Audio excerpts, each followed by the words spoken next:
You are now listening to Out of the Blank.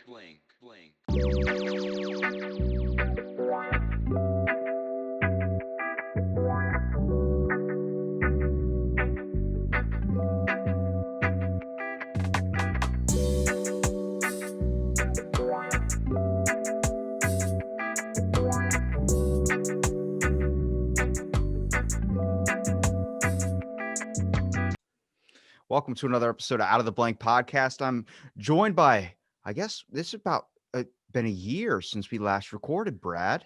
Yeah, a lot has changed since you and I last talked on your show. Oh, I'm enlightened. Tell me, tell me. Well, I mean, just, this crazy this time that we're in, like we lived in a completely different universe back when you and I spoke. At least Wait. I You're did. telling me 2020 that some things happened in 2020? I don't even remember, to be honest with you. Yeah, you just been, recording your podcast and not paying attention to the rest of the world, right? I kind of like just go work, then just don't turn on the news, don't sit down and watch TV. But like, I just thought of this the other day. So we're recording on the first, brand new, Happy New Year to everybody Happy that's New listening. Year. Yes. But my birthday was yesterday, the 31st. Happy belated, man. So the funny thing is, that was the best day I've had in a long time, considering I spent my last birthday in the hospital. So that birthday was amazing that I don't even remember how bad 2020 was. And I had a lot of bad things happen, but I'm like, that's it. It's just like when you die. It doesn't matter what you did throughout your life. Just get someone who's really good at speaking at funerals. And then everyone remembers that. That was a great speech. That was a great speech. And they're clapping their hands and everything. Because you could be an asshole. You could spit on puppies. But as soon as you died, if you have someone that's like, let me tell you something. Oh, let me tell you, he had the biggest bottle cap collection you have ever seen. Everyone's like, oh, you know what? That is pretty cool. I like that. They totally forget everything else. Why do you think we do that? Because you're right. Everybody, doesn't matter if it's Hitler or anybody, they find something nice to say.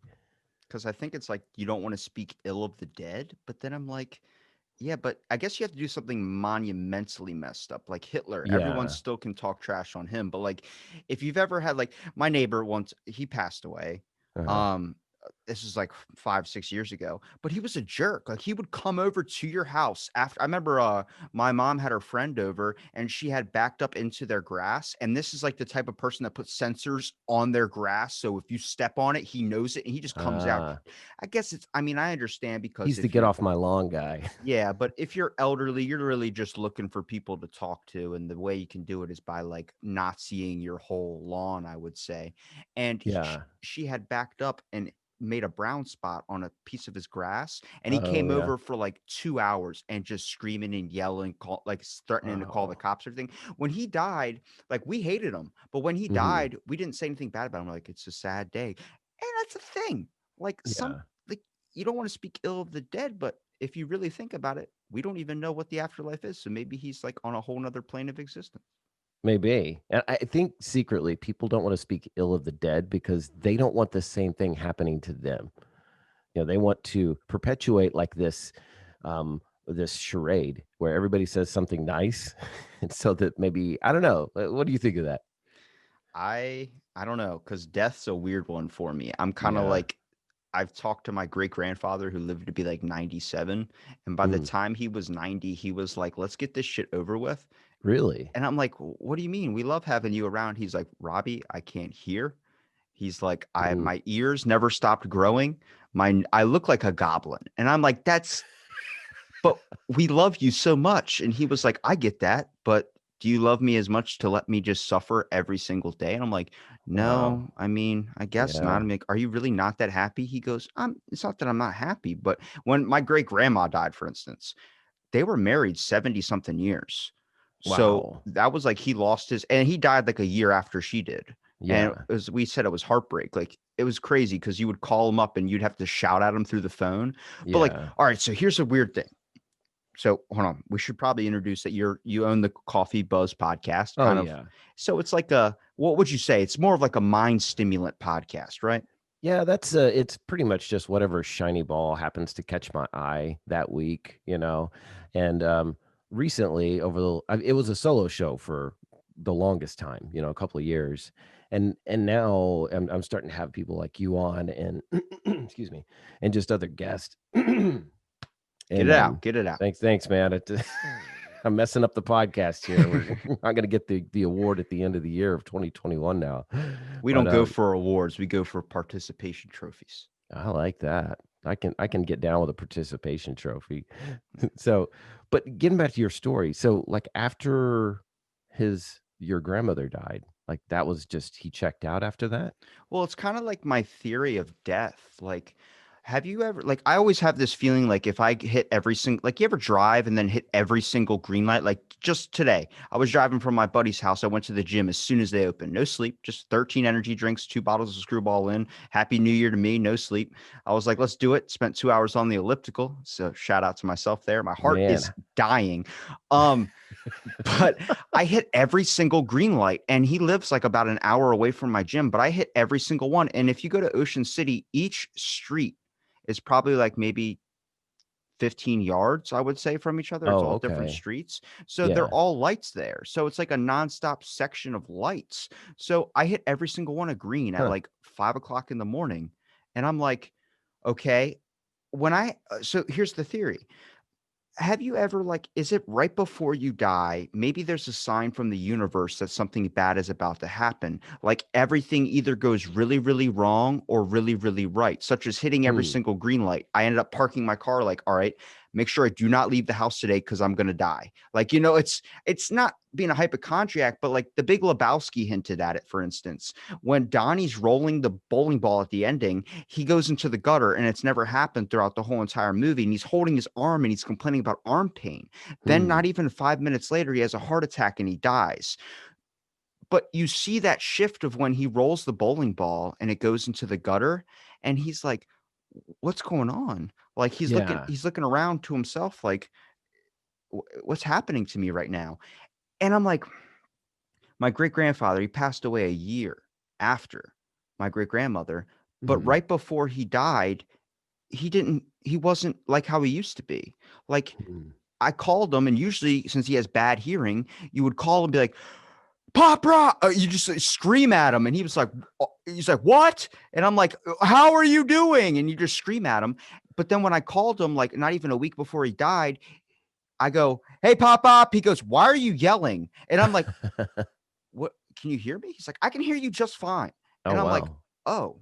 And then like he drove all the way to Rhode Island from Baltimore. yeah. Like it's like a 7 hour drive or something in a stick shift car. And he hadn't drove in like 10 years. And then not even a week later, he died. And I was like, is it like sometimes like it's like a sign that your body's like either ready to give up or is it a sign from the universe? I don't know. It's a weird theory I've been kind of batting around in my head. I never thought about it like that. That's an interesting theory that, you either have like the best day ever or maybe just a series of unfortunate events that just leads up to the ultimate timeout, right? Yeah. Yeah. That's deep stuff. This is what I like about your podcast. I've been listening since I was a guest on whatever year or two ago it was, but you don't make small talk. You just don't jump right into the big I questions. love it because people in my everyday life are like, "Dude, you're a lot," and I'm like, "I know," but it's like, do you not think about this stuff? They're like, "Are you just friends with everybody?" I'm like, "No, honestly, I just treat everybody like how I would want to have a conversation. Like at 5 o'clock in the morning, some dude's on the elliptical and I'm on beside him. He just goes, 'Good morning.' I'm like, 'Good morning,' and I'll be quiet, I'll do my own thing. But you strike up conversation, just letting you know that door when you open that up, we're going to some deep roots of the universe. If you want, I'm down with it." You're like, enter at your own risk. Yeah, I mean, is it better that way? I feel like if more people just Mhm. started saying like I don't my mind's always running off onto different roads and everything where Yeah. I'm just like I'm trying to give you an avenue. That's why like if you ever hear me in the podcast when I'm talking, I'm always bringing up so many different examples because I know there's probably a couple of people listening that are trying to understand it. So I'm bringing out a bunch of examples to make sure you can find one that you really latch to and then you understand it better. So it's like a way of explaining myself. But honestly, I just can't get my freaking brain to shut the hell off. Well, no, I think that's a sign of a creative thinker. You know what I mean? Because I appreciate people that don't do small talk. I mean, I will occasionally, but you know, how many times do we have to talk about how hot or cold the weather is? You know, that's really Seasons changing. Seasons change. Hey, Bill, did you know the fucking seasons changing? I'm like, yeah, we're in December, bro. I kind of figured that it'd get cold at one point. yeah. Or there, if it's not weather, it's politics, and it's one side just gnawing at the other side. And it's, I don't know. I like talking about the bigger stuff. So my very close, like basically my brother, he's like my best friend. Yeah. Um, Last night, like he's kind of doesn't really talk a whole lot, kind of, he doesn't like to say he listens to my podcast, but he does. I know it. Um, but we started getting really political. I'm like, dude, the episode I just posted on the 31st was kind of like a political comedy type thing. Like, why Mm, is everything always about politics? And I was like, dude, for 2021, instead of everybody trying, like he was telling me, he was like, how come this is this? How come this is this? And I'm like, we're obviously drinking. So he's like getting real loose with it. Like, how come this right. is this? Why is it? I'm like, dude, you don't understand. There's secret perspectives we're not seeing. Once you find out that there's more than one perspective, they say two sides of a coin. There's a Hmm. fucking 9 billion different sides to a coin because everybody's brain is so uniquely different. And Yeah. that's what's Yeah. interesting because when they're like, then why wouldn't they release the information about aliens? I don't know, because there's probably a perspective that we're not seeing. And he's Hmm. like, but then why is this? I'm like, dude, I don't have the answer for you because there might be information that just I haven't like it's like I'll relate it to Assassin's Creed for any video game players out there. When you're playing Assassin's Creed, a memory is locked. And you need to complete the before memory to unlock that memory. So maybe they're not giving us the secret information and stuff. And I'm like, Mm, that's what I'm saying. You can't draw an end conclusion. You can't even make a hypothesis because you don't even have the basis of facts. You don't understand what the experiment is. It's like if I told you to, we're going to cut this pig in half and we're going to, and I'm not talking about any political candidates. I mean, a literal pig, like we're in science class. Um, if I tell you to cut this open and I give you one tool, but I don't give you the steps of where to make the incisions, you're just going to start hammering it out and you're never going to, mm, you might not even do it right. You might just mess the whole thing up and end up cutting something important yeah. because I never gave you the steps. It's the same thing with information. They kept 50 documents of JFK secret. So we don't have that information. And now what they're Yeah. thinking is like my grandma, um, she's kind of like not doing so well right now, but she had told me Oh. about a year ago that she dated one of the servicemen that was on JFK's route, was supposed to protect him. So I was like, okay. And apparently this guy has wrote lots of books and talked Mm, about how it was the Secret Service that killed JFK. But I think it was a conglomeration of a bunch of bad events happening at once. The fact that he did get shot by um what's his name? Oh my oh, god. the John Wilkes. No, Not John John Wilkes Wilkes. That's Booth was Abraham that Lincoln, was bro. Abraham Lincoln. It's No, Oswald. Oswald. Oswald. There you go. Yeah. He when he shot him, so it was like a multiple thing of events. He got assassinated, but the ending, you see his back of his head fly off and go up into the air. Right. Yeah. The only way that could happen is if it was shot from a downward angle and it was pointed up. So Okay. what they think is that the Secret Service guy, because two of the people on his route were new, they've only been there for about a year, and this is the first year in the Secret Service, and you're protecting the president. He gets shot, you freak out. So when he was Yeah. pulling his gun out, they think that he had his finger on the trigger and then fired off into the back of JFK's head on accident, like pulling it out and shot real quick. Oh, And that's what ended the thing. interesting. But you can't release that to people because then people wouldn't have faith in the Secret Service. So I'm like, this is what I'm saying is there's so much information, Yeah. a bunch of different perspectives that you can't make a conclusion and you might never even know the end result because then 10 years later, that's why new information always comes out. So Mm, instead of focusing on politics this year, stuff that we're never ever going to fully understand, I'm yeah. going to focus on the easiest one we can all come together on that might actually bring a sense of world peace, which I think, by the way, is impossible. It's world Really. peace isn't, we're always going to need an enemy. We're always going to need to be Mm, batting at each other because when we don't have that, we still try and find it in our own countries or we find it in between interesting. ourselves and our families. Um, it's just Yeah. conflict. It's, Now, do you think that's just a natural part of the human condition that we need that? Or do you think that humanity has just veered so far off course that we can never get back to like a peaceful coexistence?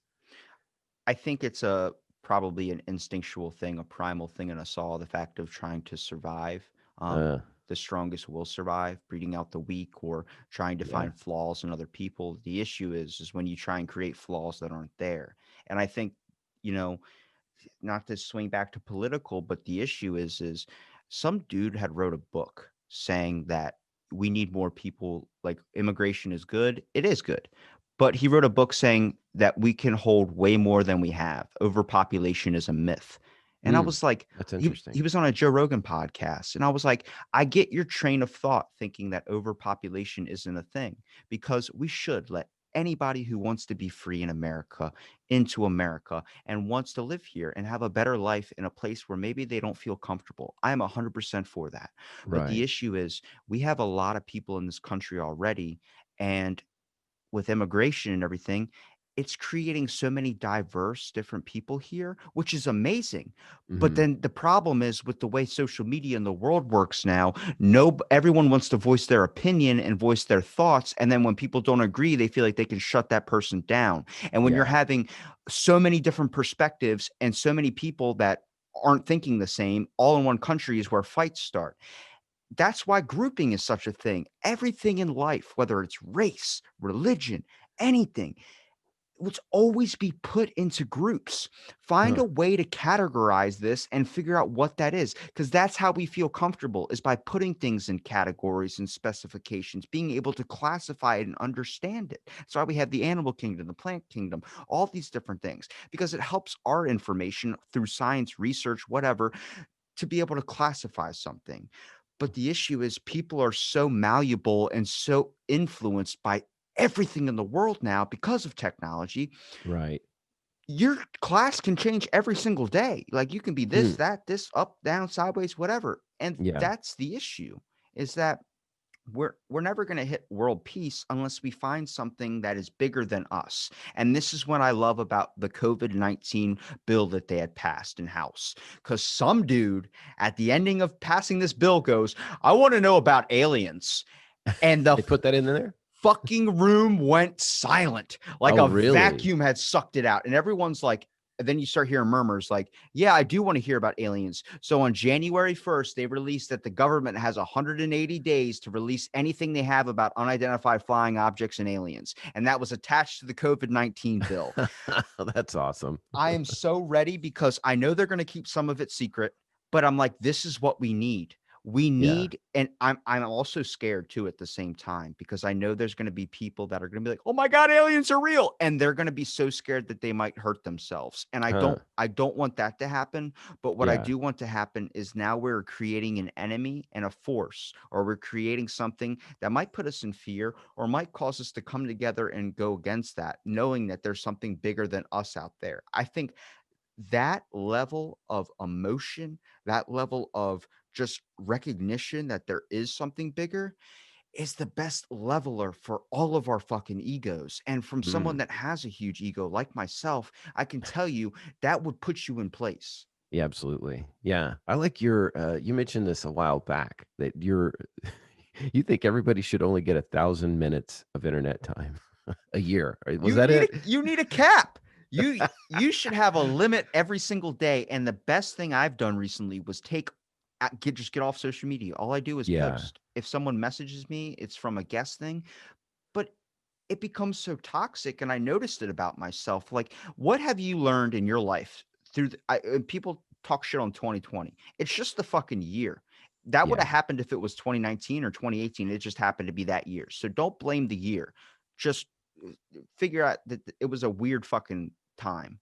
Right. Yeah. What have you found out about yourself through this year that you Mm. do cherish? Like, what have you looked inside of yourself? Because I look at 2020 was definitely a year for people to recognize some things about themselves in their life and really an inner reflection to one's soul. Absolutely. Yeah. Now that's I think not enough people are really doing that though. They're not really, like you said, they get lost in their information bubble and they go to their social media or whatever for their, daily dose of outrage. And that's that instead of taking that time to really inner reflect, I think I don't really think maybe I'm cynical, but I don't think people will have really used this time like they could have. Like creatives like yourself have, other people that I know, they're using it right. But I don't think it seems like people are more on edge than ever now. What did you find though? Like, what's a Oh, positive that you pulled out? it's for me, I've been home, and I'm lucky enough to get to work from home. So is my wife. Um, and there at the beginning, like me, my wife, and my kid, we were all my 5-year-old just in this house, and we were kind of driving each other crazy for a while. And then over time, we just, as the numbers started going up and up and up, I became much more thankful for their health, not just mine, but just for theirs. Seeing, when we look at the number, I forget what it's even up to now. Are we up to 300,000 in the US as far as deaths go for 2020? I think It's getting close. last time I checked, yeah. Yeah, so I mean that's 300,000 people. I don't think people really take time to try to quantify that number. You know what I mean? Because each one of those each person there, they had a family, and they had dreams in life, and they had aspirations, and it's all gone. Just because we've got this nasty pandemic going around. But for me, it just really snapped things back into perspective. I don't complain about as much. It kind of reminded me of when I had cancer. Back in my early 20s, I got diagnosed with Hodgkin's, and it snapped me out of like this fog of depression that I had, because suddenly, like you said, you're faced with a much greater enemy than just your past hangups, things that you can't let go of. And this is what this has done for me. I used to think that I needed certain things to be comfortable, in my life. And now that you can't have all those, I've had to reprioritize and go, you know what, maybe I don't need all that stuff. What's important is my daughter and my wife's safety, and keeping everybody healthy. Yeah, I What mean, about you? What was your uh, kind of lesson out of this year? I don't know, to be honest with you. I think the main thing I really pulled out was the 30th of December marked every day I have never missed a day of going to the gym for 8 years. Oh, wow. So Man, that's I that's don't pride impressive. myself in being the best. I pride myself in being consistent always. Yeah. It's probably one of my best features it's probably my only good feature. Um, Well, I don't know about that. but when I saw that, I was like, the past couple of months with everything that's happened, medical wise or just a year in general is kind of bad. I really started looking at like every single day I've spent 2 hours in the gym for what? And like watching as like my strength has decreased Hmm. and a bunch of stuff, like not being able to lift as much as I used to, and just kind of watching that kind of go in a different direction than how I was just increasing in strength. I looked at it like, what does it fucking matter? Yeah. I'm spending 2 hours every single day inside of the gym and killing myself literally to do this. It does bring stress. Like I can't do a podcast unless I've worked out. I just Oh, can't talk. really? I can't talk to people. There's something in my head that's just like, oh my God. Like just it's ready. It's like all I'm harping on where I can't even get into a conversation. Huh. But I looked at it like, yeah, why am I killing myself over this? And I never thought in a million years I would ever get to that point where I was before. I was like, I literally addicted to it. I still Yeah. enjoy going. I still work out for like 2 hours every day. But if I want to cut it early, if I want to go home, I go home. Before Yeah. that wasn't even a thought. There had to be like a significant time and a significant amount of work I had to put in before I could cut it off. And Yeah. I looked at that as a benefit, like you look at inside of yourself, like what's a resolution that you have? Like what's one that you made that you feel like you could keep? That's a good question.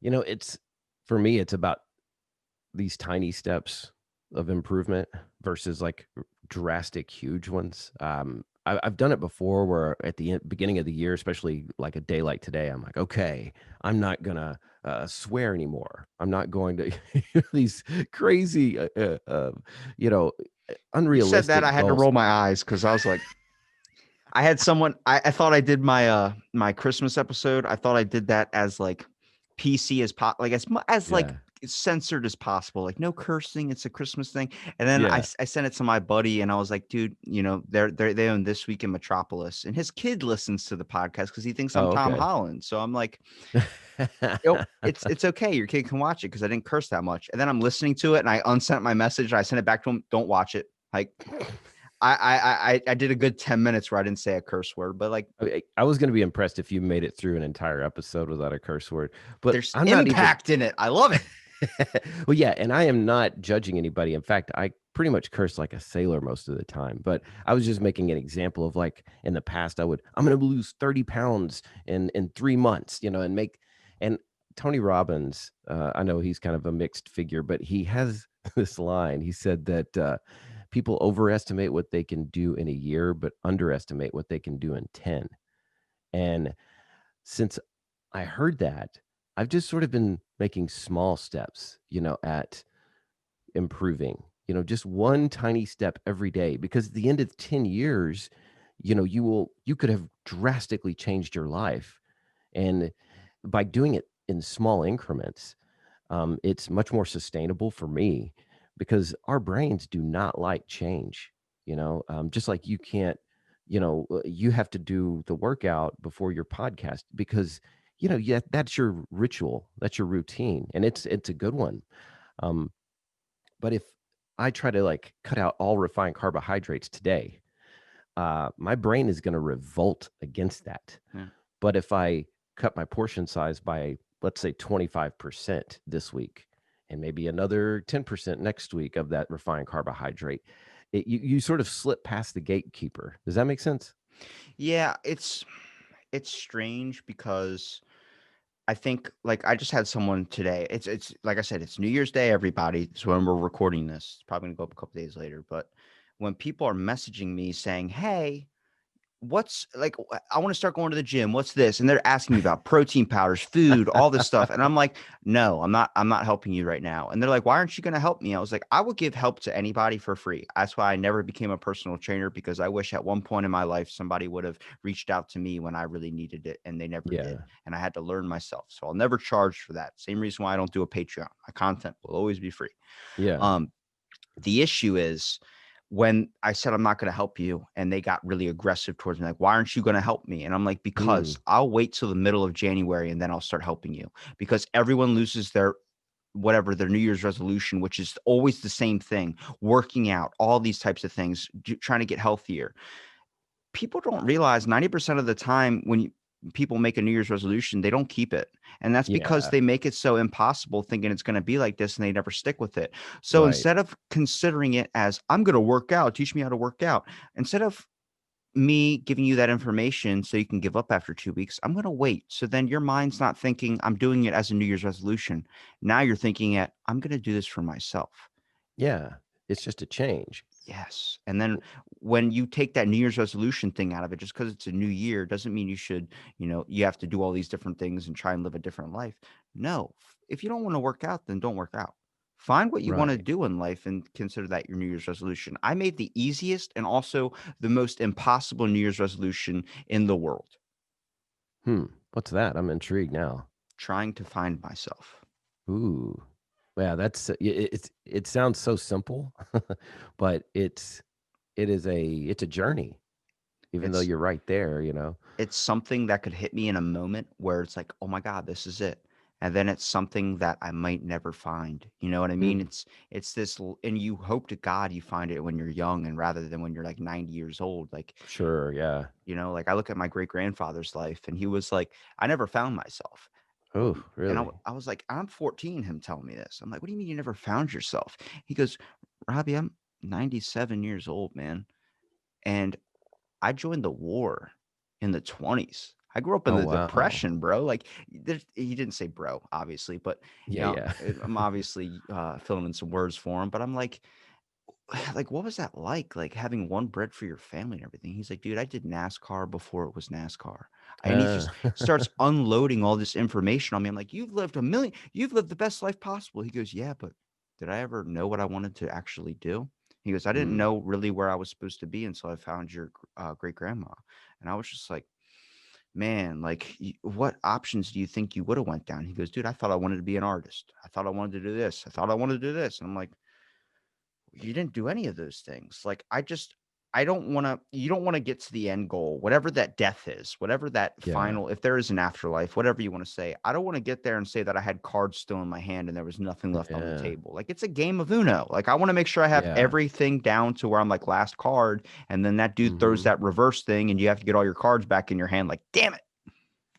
Yeah, exactly. It's don't die with the music still inside you, Yeah. and that's honestly, I think you're doing that. You're living that because what are you up to now? How many episodes? Is 650 or so? Yeah. Or you're getting close to that, like 30,000, downloads. Not that we really, I don't think you and I paid much attention to the stats, but I, you are a very prolific um, podcaster, storyteller, really is what I would say, because you have people from all over the world on your show every single time, and you never know what you're going to get on Robbie's show. It's awesome. I mean, I just you're kind of an inspiration to me because you'll put out more episodes in 2 months than I do all year.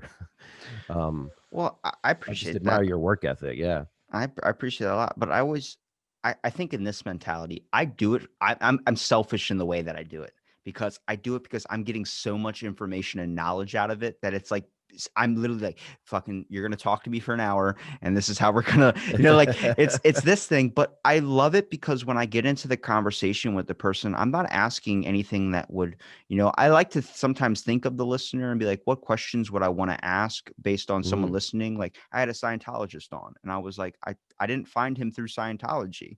I found him through yeah. Dungeons and Dragons. So I'm obviously going to want to talk about some Dungeons and Dragons and why he loves it so much. And I want to hear some Right. stories and stuff. But when I asked him, I was like, I know you said you're a Scientologist, and it would be a dishonorable thing to my listeners if I didn't ask what about it. And then I asked a few questions, but I didn't make him feel uncomfortable. I didn't try No. and Yeah. steer him to some serious questions like, why do you believe in? No, because Yeah. in my mind, I don't give a shit. I don't care what you believe in. I don't care if you're religious, non-religious, whatever. I'm not going to do anything. And someone gave me they thought it was a compliment. I fucking thought it was an insult. They go, Oh, "You're really? like What'd you say? you're like Howard Stern." And I was like, "Why would you say that to me?" And they're like, "Dude, it's Howard Stern's awesome." I'm like, "No, he's not." You think at any Really? moment I would want to put someone on air and then sit there and dig into their private information and make them feel Okay. uncomfortable? Watching that, the fact that people get a satisfaction off that, Mhm. it came to me the other day. I was watching Jerry Springer and Yeah. I'm watching it like people are fucking jumping at the tit just to be able to suckle off a little bit of that freaking anger and aggression and righteousness against each other. And that's programmed. That Yeah. is programmed thinking. That is not how we're supposed to care about each other. And I'm not some hippie that's like, we got to love one another. I couldn't give a shit. I just don't like it when people dig into someone or feed off something that is not positive in any way and it's just a way of just trying to make their life better by looking at someone else's life in comparison. I think Yeah. comparisons are the root of all evil, to be honest with you. Oh, yeah, absolutely. I forget who it was that said it, but comparison is the thief of joy, and I coming up in the age that I did, I idolized Howard Stern for the longest time because, he Private Parts, that book and movie came out like right as I was coming of age, like 17, 18 years old. And he kind of inspired me to get into radio. But I never, I was in this tiny little town in Texas. There was no way I was ever going to emulate what he did. But it's interesting that you say that because he does sort of, as good of an interviewer as he does kind of exploit people's vulnerabilities in the sake of entertainment. Now, I'm not like you've heard my psychic episode about Mr. Oh, Rogers. man. I made sure Yes. I tagged you in that shit. That lady. Oh, we gotta talk about her. The Go on. past is the past. Oh Yeah. my God. Oh, okay. So, But I'm we not gotta like give some backstory here because your audience may not have heard it, but Robbie was on with a confirmed medium And Somebody, and my buddy, the one I mentioned in the episode, he bought her book and he sent me oh a picture. He really? goes, anybody who has that good of an episode has to have a good ass book. And I'm like, I can't fucking argue with that. I can't. Oh man, how was the book? Did you like it? He loved it. Oh, that's awesome. I probably should check it out too. But she was a trip. But you were a complete. It was interesting when I listened to it. I'm like, oh, this is where he's going to go after her, because there was a few times where it seemed a little, just based on my, world, it seemed a little ridiculous that she could communicate with JFK and Mr. Rogers. And just to give full backstory, Robbie has an interesting theory about Mr. Rogers. I wouldn't call it a theory. I call it fucking science fact, my friend. There's something off about that man. And that's what kind of it leads into what I was going to go into is the fact of like a feeling I get about people. Hmm. Like when I look at Howard Stern, there's just a sense of like you don't give a shit about the person you're talking to. What you care about is what the viewers want. And I think yeah, that's kind of important if you're running a show, sure. But if you're doing it because you actually are there and you're authentic, you care about the person you're talking to, which is leads into Right. that leads into that conversation. The whole like, there were moments where you were like, "Are you fucking kidding me?" Yeah. It was so hard for me to, but I wasn't going to embarrass her. I wasn't going to call her out on anything because I don't give a shit about that. I don't care if if laughing gets people more views, whatever it is. Right. I was generally wanting to talk to this person, and I would never want to make someone feel uncomfortable or bad about something. Yeah, there was plenty of times where you could have just roasted her, right?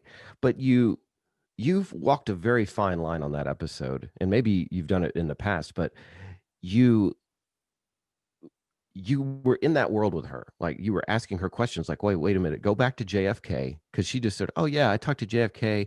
I talked to, I mean, all these presidents like Abraham Lincoln, and she was trying to, I think, sort of gloss over it. And you said, no, wait a minute, let's go back to JFK. I have questions, Yeah, I and don't flop. you pressed her without being ever disrespectful. It was a good episode for sure.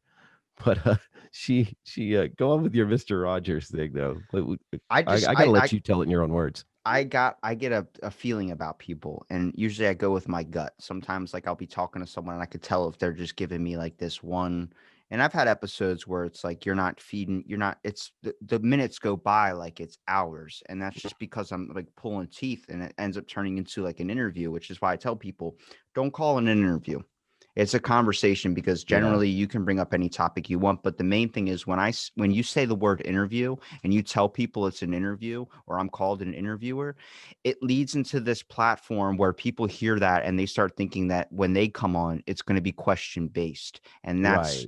that's why I say conversation, because it's literally just two folks chatting and seeing where it goes. I don't ever have anything written down, but when I was getting that feeling about Mr. Rogers is because I look at that man and there's just something off in my bones. I feel it. And I mean, I Mm, felt that about Bill Cosby. I felt that about Kevin Spacey. I felt that about Chris D'Elia. I felt that about Ellen. I felt that about, and all this stuff starts coming out and nobody ever believes me. And I'm like, I'm telling you, just stick with me on it when I tell you. And I've said that to people in my life. I've warned them about things. I'm like, dude, mm, don't hang with those people. It's not good for you. And they're like, all right, whatever. But I always, and even I've started podcasts with people trying to get their shows on the road, and they've been a guest on here, and I've helped them yeah, turn their show into what it is today. And I just tell them, you're going to make the same mistakes I did. I'm giving you this information to do with what you want. You're not going to listen to me because as people, we need to find it out on our own. That is the yeah, hardest thing when it comes to religion, when it comes to anything. I yeah, could tell you water is bad for you, but you're not going to truly believe it until something happens where you see it for yourself and you come across that. It's like the only time anybody ever becomes religious, usually, if they're not religious, is when they're about to die. When they're in yeah, that moment and they think that's the end, they just want to make sure that there's if there's a possibility that they can get in. So yeah, it's like that. You're going to come to conclusions on your own. I can give you the advice. And then when I give people advice, I just fucking know they're going to toss it out the door because I know they're going to take that shot for themselves and they're going yeah. to figure it out. And then later, if they want to apologize, I'm not going to sit there and rub it in their face. I'm going to say, dude, Right. I just, I'm in this weird fucking, and it's not just me. I believe there's people out there that do this, but it's like God took me or whatever of the universe, and I just don't fit. Mm, I'm slid in the crack of it all, and weird shit always happens around me. Whether it's like every day walking into the bathroom, there's an old guy toweling off while we're in Chinese food. I'm like, fucking A. Um, it's just these weird things where I'm like, am I the only one seeing that the world is fucking nuts? Like, is it like when I'm playing Fallout and I get the crazy wasteland perk where weird shit happens, everything? That's my right. life. It's just random shit happens. A Huh. freaking seagull, what was it? Flew into, like, when I was working at the hotel, flew into the window, just right into the freaking window. Oh, wow. I'm like, this is like when Randy, whatever that dude name was, that threw that one famous pitch that killed that bird. Do you remember that? Oh, yeah, yeah. I think I know what you're talking A about. I'm not. Randy Johnson fastball. He threw a 90 mile an hour, Yeah. or Okay. is it 95 mile an hour pitch, and a bird flew right into the fucking ball and exploded. Out of all the birds in the universe, that one Mhm. bird, what was the odds of that hitting that and happening just like that? It's impossible. And I feel like Right. events like that happen to me 24/7. Man, yeah, that's it's interesting. Maybe they happen to everybody and just some of us are paying attention and others not. Do you think that might be it? Or do you think that some people experience these things where others people maybe don't? It's a good thought. I definitely think a lot of people are more I guess recognizing the fact that things are going on around them. Like, I think one stuff, like, I've been trying to make changes into my life, and even this today, after my workout, I sat and watched the sunrise. Oh, nice. Yeah. What's a better way to start off a year than having that beautiful image in Yeah. your mind? And it's going into with positive thinking. It also kind of leads into the thoughts of, like, if you think something so much, could you will it into the universe? Mm, Like, maybe, and this is my theory about, the lady I had on, the psychic. yeah. Maybe she's been told, imagine if I told you from birth that you're the chosen one, and then now you're older, now you just got it so brainwashed into your head that you are. I'm like, how many Yeah. people might have been playing a joke on her, might have been messing around, and might have been doing this, and told you she's a shaman. The next thing you know, she's been told by, I mean, when we say Chinese food, we think going to a restaurant with Chinese people that are there is Chinese Yeah. food. Doesn't make it Chinese food. It just means Right. you're just kind of stereotyping. So if a old Native American guy wearing the headdress and everything tells you Hmm. you are destined for greatness after looking into a fire, you're immediately gonna fucking think that this is what it is. Like, you're Yeah, that's destined gonna for stick with greatness. you. Yeah. So I'm like, he could have just been like pulling your leg or some shit. Yeah. So so you ask her point blank, the shaman, the medium, if Mr. Rogers, I forget your exact words, but you asked her if he was a sex predator, right? Yeah. Did he like kids? Did he diddle kids? That was my biggest question. And she gave me a straight up, the past is in the past. I was like, hold the fucking phone. Go back. Yeah, if someone tells me the past is in the past, I mean, assuming that she actually did speak to Mr. Rogers, if we're going to go with that, just suspend your disbelief for a while, and he comes back with the past is in the past, I think that's an admission of guilt. If you want an example, is like when you see the roller coaster and there's that one person that stays on, like, I'm going again. That's her. And then I Yeah. was like, all right, fuck it. And I just hopped in the fucking seat beside her and pulled the bar down and pressed it to where it's locked in. I was like, we're doing this together. Let's go. I'm Oh, it was good. It was good entertainment for sure. But here's the weird part is, people are like, do you think she was bullshitting? And I was like, no, I don't. Yeah, I think she 100% believes. That's what I'm saying. Yes. And Like I she's think not making this up for attention. people can't understand that. Like, I have an episode. I'm not gonna call this guy out, and you can find it too. And Brad, I can show it to you off air. But the dude, the whole entire 2 hour conversation that we had, I knew he was bullshitting me. And you Oh, think out of the really? 655 episodes I have posted, I don't have 40 on my computer that I will never post Really? because of the Huh. fakeness. I can tell it. I can Yeah. I can just sense that.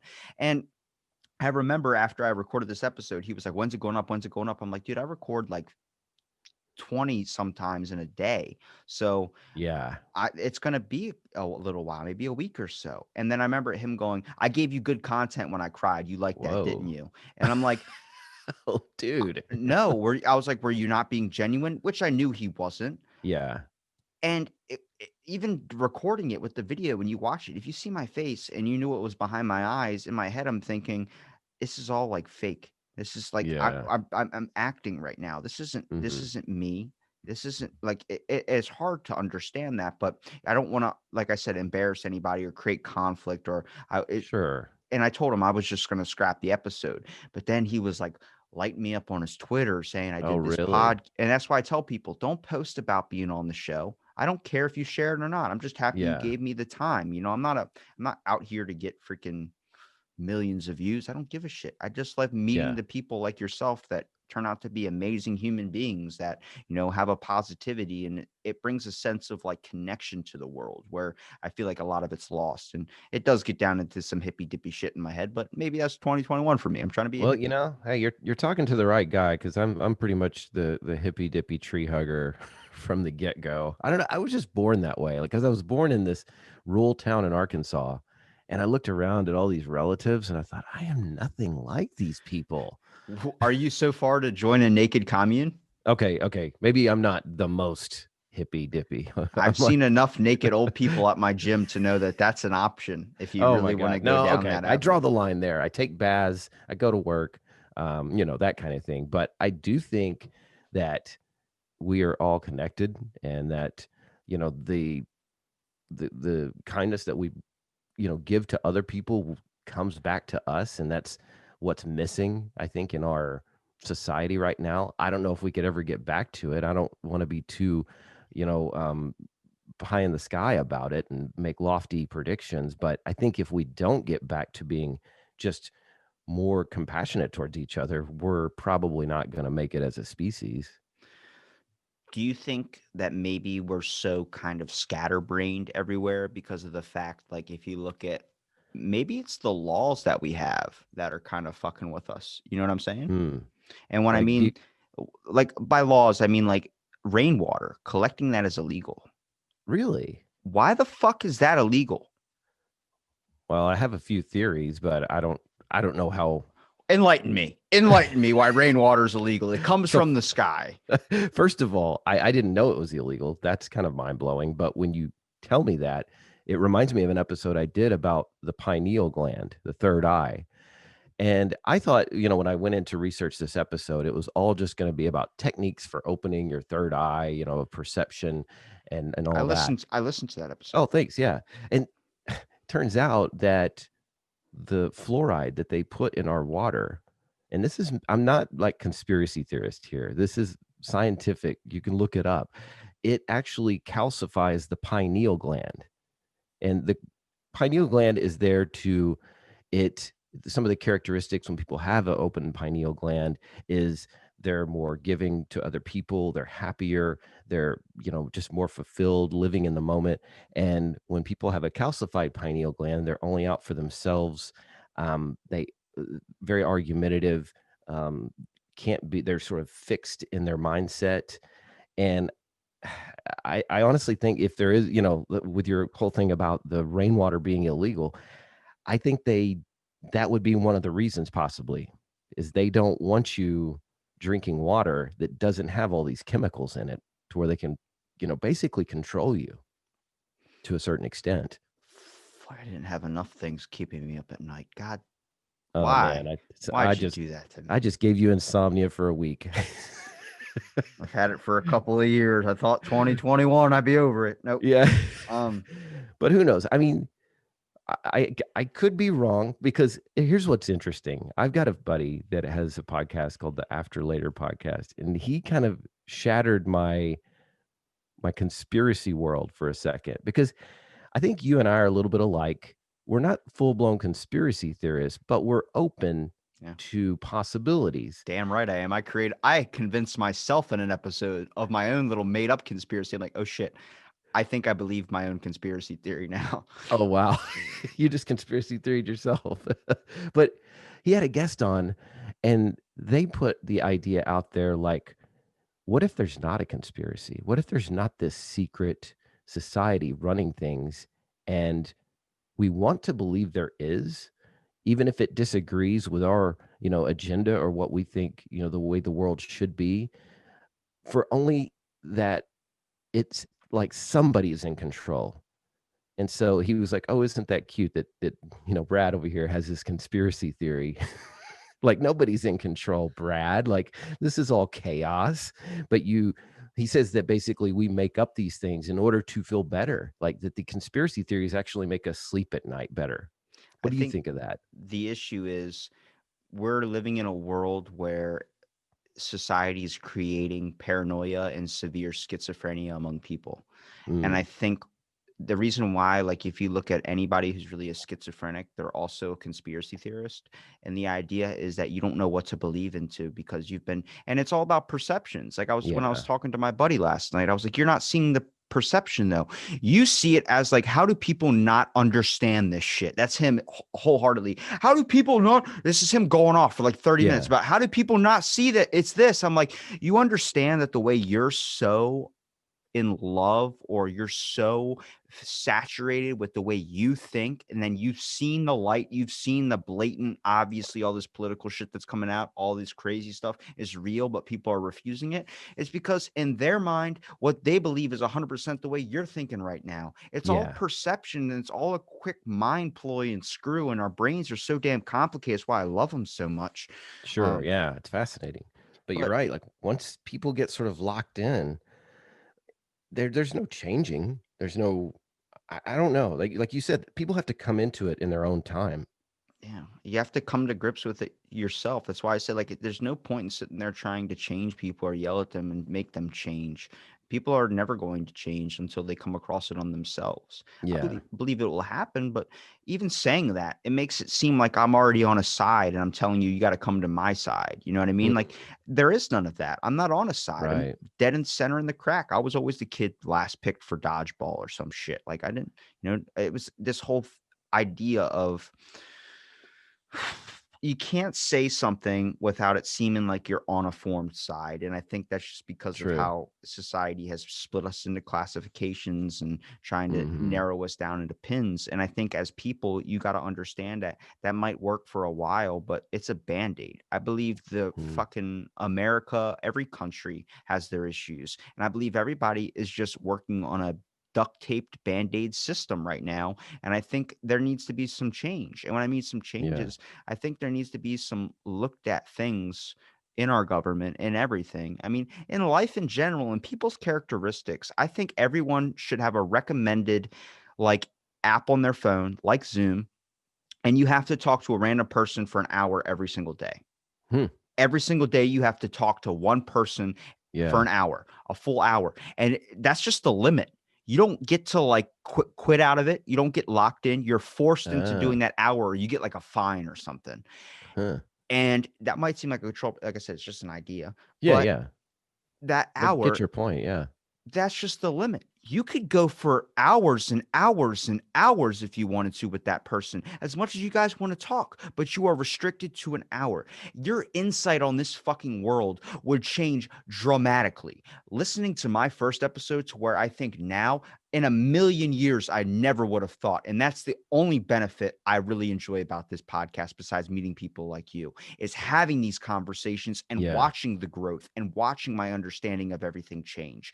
It's fucking a burden and a curse. I mean, it's a gift and Huh. a curse, you know? How how is it a burden? Is it just like the toil and logistics of, meeting up with people like this and That's scheduling it and those are obviously problems, but I consider that those are petty things. The yeah. big issue is ignorance is bliss. And when you Mm, become more aware of a bunch of different perspectives and a bunch of different things, not only do you have a larger sense of empathy, but you have a larger sense of what's going on around you. You're more in tune to yeah. I think the universe is on a frequency. And I think Oh for yeah. thousands of years now or ages, we've just been slowly diminishing that frequency, slowly turning the radio dial from 10 all the way down to 1, to where we've numbed it to the point Wow. where, like, if you're in your house in a kitchen, this is a great example. Your refrigerator is humming.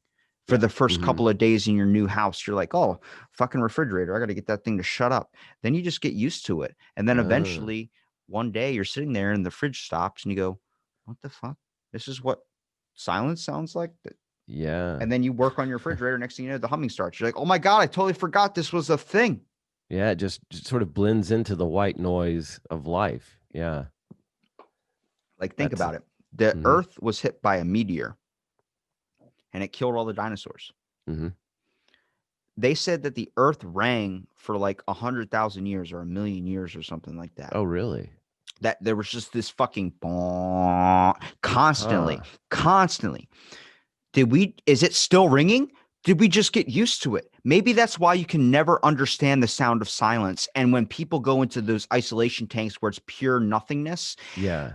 it fucking changes them because you understand. Okay. It's like, I'll use this example. Here we go. Ready? If you're a Rick and Morty fan, I want to know what flat is. I want to know pure flat. He goes, all right, give me a minute. You see Rick start hammering in the floor, making a Okay. perfect level. Morty steps on it. And he goes, I don't really see the, and he starts like almost coming in his pants Oh, really? because it's so pure where he's like, oh my God, oh my God. And he goes, all right, come on. And he pulls him off the thing and he Yeah. lands on the regular earth again. Not the pure flat part, but just normal ground. And he Right. goes, oh my God, life is a lie. Everything is fake. And he starts like having a meltdown and he starts freaking out because he's seeing what that's like. Yeah. That's with aliens. That's with everything. Sometimes information is hidden from you for a fucking reason. Not Hmm. everyone can understand that. And it comes to this place of you should never, ever, ever, ever, ever hold information. Obviously, that should be a major thing for everyone.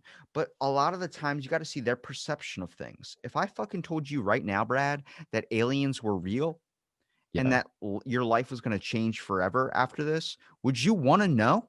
Would you want your life to change forever from what you've just adjusted to now? Yeah. Yeah. You've created this construct, your worldview. And let's say aliens wasn't in that and I was a religious person, it would be an existential crisis unless I just completely pushed it to the back and ignored it and dismissed it. But if someone came to, this alternate version of me that's doesn't believe in aliens and is, the earth is flat, God created the world in 7 days, that would be, that would completely melt my brain. You know what I mean? And it's part of the reason why, like, I always like I've talked about it since like maybe around the time my 100th episode came out. Talk about government and religion, how those two always have kind of like government could never take down religion.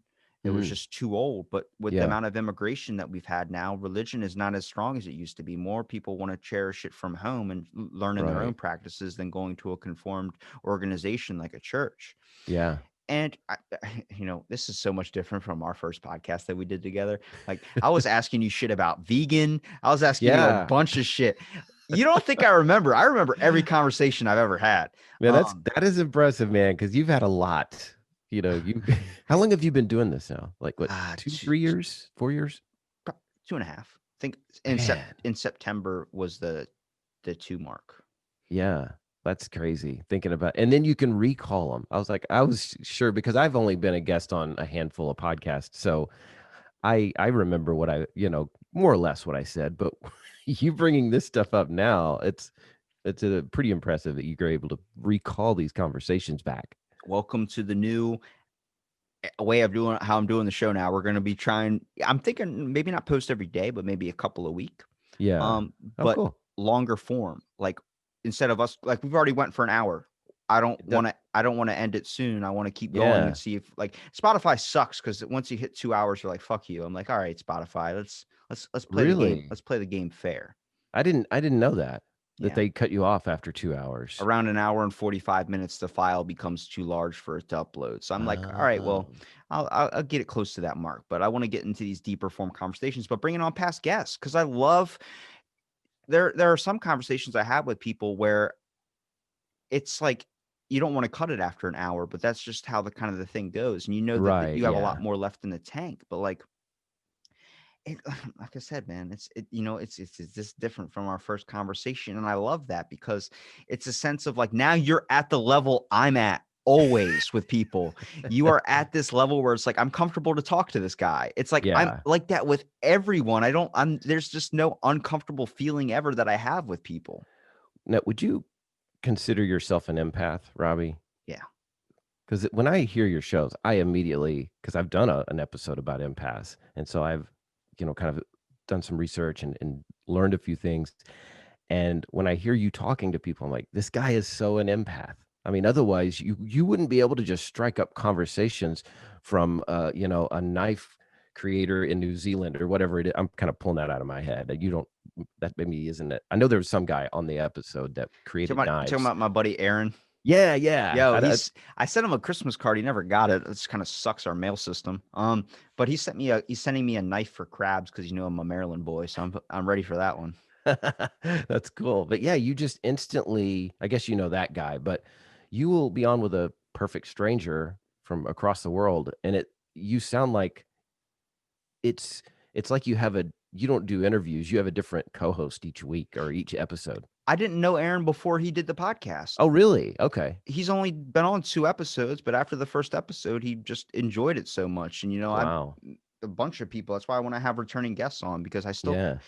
it's really hard to stay connected with 600 and something people like Oh, every sure. single day Absolutely. messaging them. So like obviously some of them have fallen off and all this, but Yeah. like yeah, the empath thing, it's where I get a sense about people. Like I've had people reach out, hey, it's been a year, been a long time. We should do another podcast. And I can just sense it. Like you don't give a shit about me. You just want to Mm, free more publicity or something. And it's like, yeah. you're not really understanding the show. That doesn't make it fun for me. I just, Right. it creates this level of like, is it quality over quantity is the main question of things. I think each day I was trying to prove that you could have an hour to talk to someone. Yeah. And sometimes I don't want to do this forever, at least as far as I know. I enjoy Yeah. how it's gone so far. I think it gives me this avenue of learning more about myself. But like I said, like I joked about my doctor getting me into porn, and I said not now, but by the time I'm 26 years old. That's kind of the thing in my mind, is I don't know if I want to live a long old life. Oh, really? I don't know a lot of things. I think in my mind, I'm a short flame that's meant to go out. Hmm. It's a whole perception. Some people want to live forever, but I'm like, why the Yeah. fuck would you want to live forever when I've seen people live to be 97 years old and hate every second of their life and want it to end? Not because they're depressed, but Yeah. because Their quality of life. yeah, it's just, would you rather extend it? Like I always use the example and I haven't talked about this in a long time. Vin Mhm. Diesel from The Last Witch Hunter. People shit on that movie, and I think it's okay. Okay. I think it's pretty good. But when he's sitting on the park bench and they're like, Elijah Wood's like, you've lived so many years. Like, what is life like? Like, what was it like back then? He goes, I've watched these streets in these cities that you call home be built upon blood feuds and wars Oh, and wow. violence. And he goes, it's never changed. He goes, the idea that humankind wants immortality, Mm. you don't know what immortality is, because living and watching everything change and never finding a niche. And when you feel like you do have your feet in the sand and then it changes. Mm. Those are my words, not his. I'm not Yeah, giving yeah. that credit to that fucking movie. Are you kidding me? I was about to say you're making me wanna watch the movie, but maybe it's because you have a better way of delivering it than maybe Vin Diesel did. Yeah. But, I can easily act better than Vin Diesel. Good God. yeah, I would watch your movie over his any day. I mean, nothing against Vin Diesel. I think anybody that makes it in a creative endeavor as a professional, like, my hat's off to you because it's like, the odds are like being struck by lightning 3 times or something to get, discovered, so to speak. At that point, you need to believe in God. You need to know he fucking hates you. If you get hit by lightning 3 times, dude, like, Oh, yeah. Jesus. Like I saw interviews where people were like, I was struck by lightning 8 times. I'm like, I thought I was stuck in this niche part where everything I experienced was weird. No, you get hit by lightning 9 times. Like at this point, I think the earth is literally trying to kill you. Like it's Yeah. Gaia and it's ready to take your ass down to a whole nother level. Yeah, you mentioned I know, all about, like, burning a bright flame and thinking you're gonna not live long because that's kind of the idea that I had. And, like, as soon as I got sick, I was like, "Oh, shit, I don't wanna die." Like, and then this was the real, life changer for me was, first off getting married and then having my daughter. And it's like, it snapped my mortality into focus. Like, okay, I'm doing the math. Like, okay, I'm 40 years old now. My daughter just born. Now she's 5. I'm like 46. By the time she's my age, I'll be 90 like your grandfather was. And it I don't want to be immortal, but one of my life goals is to reach 100. And That's because I think the way you're thinking of it, and I think it's important to think that way, is that you want to make sure that she's okay. And I yeah, think what I yeah, mean okay is like that there's not an issue that you can't fix until you can't right. live anymore. And I think that's really important. And it's been so hard for someone like myself that doesn't have kids to be Yeah. able to understand that. But that's just countless parenting podcasts and listening to Mm-hmm. people like yourself talk about the feelings that you get. And I say that's the benefit. Yeah. When you start talking to people, which is why I think there needs to be an app like Tinder, except it's not a date. You have to chat with someone for an hour. And it just pulled up a random person. Yeah, like Yeah. anybody. And once you just, it might be boring. It's like what Omegle should have been. But then Omegle now is just a bunch of people just trying to get weird fucking shit on the internet. And I think that's just the power of the internet. It's like as soon as you get behind a camera, you can just be as freaky as you want. Right. Yeah. You can, end it at any time. But Like yeah. OnlyFans. Yeah. And when I really think about it though, it's selfish. I just want to be around her more, as much as possible. And I had a debate with a friend of mine, and I wanted to ask you this question because we went for quite a long time, and it was a friendly debate. But his idea was that there is no such thing as a selfless act, and I was kind of on the other side saying, yes, there is. People do selfless things all the time. Um, I'm curious to get your take on that. It's a tough one for me because I think he is right, and I think you are also right. I think some Mm, people have a pure of heart mind, but I think that's very few and far in between. yeah, I think that's how I can use that saying. I've never used that saying before. you used Um, it right, I think. Yeah. oh, sweet. Um, but I think a lot of the times, and it's my example with the Salvation Army, you Yeah, know, oh yeah, I yeah, think that it's forced empathy. It's you're staring at people and guilting them into donating is not a sense of actually if they would do it if nobody was there. Chain that right. shit to a fucking pole and just let people put money in there. Like when you see the Make-A-Wish kid things in the middle of Walmart and you just walk by and you see someone just put it in there. Maybe you're watching it slide down the little coin thing and do the spinny slides. And you're like, oh, that was awesome. Yeah. Or, it's just going in there and you're really just doing it selflessly. A lot of people don't think in Yeah. that mindset of things.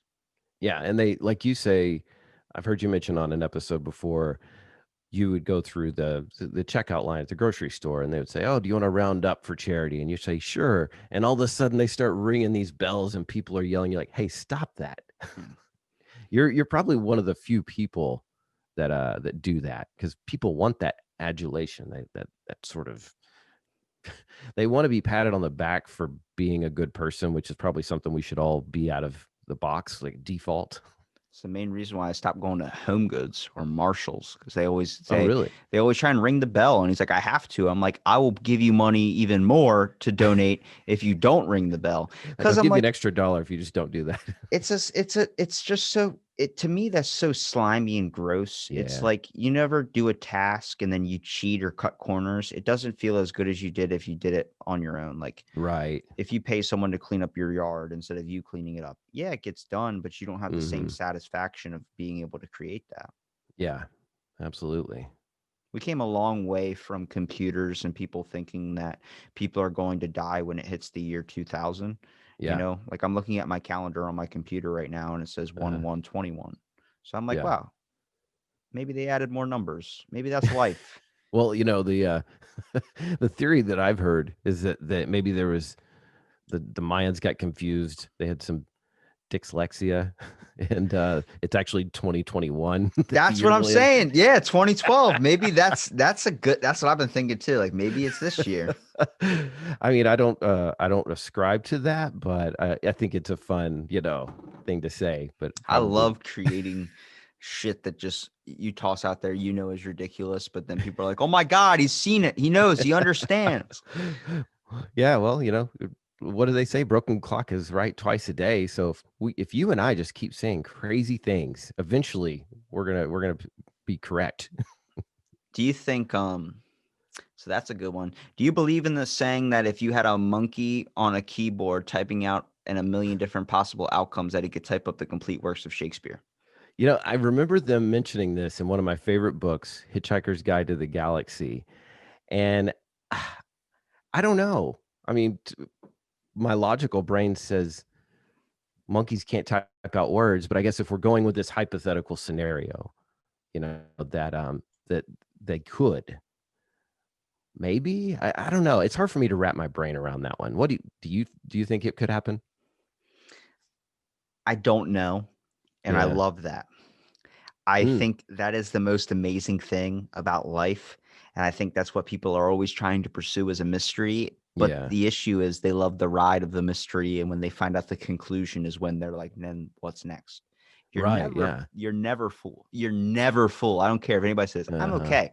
You're never full. It's always gonna come to this, "I wanna know, I wanna know, I wanna know." And I think that's the best thing that life gives us is never an answer. It never gives us a conclusion on what is this. Like so many people try to say, "What Yeah. is life? What is life?"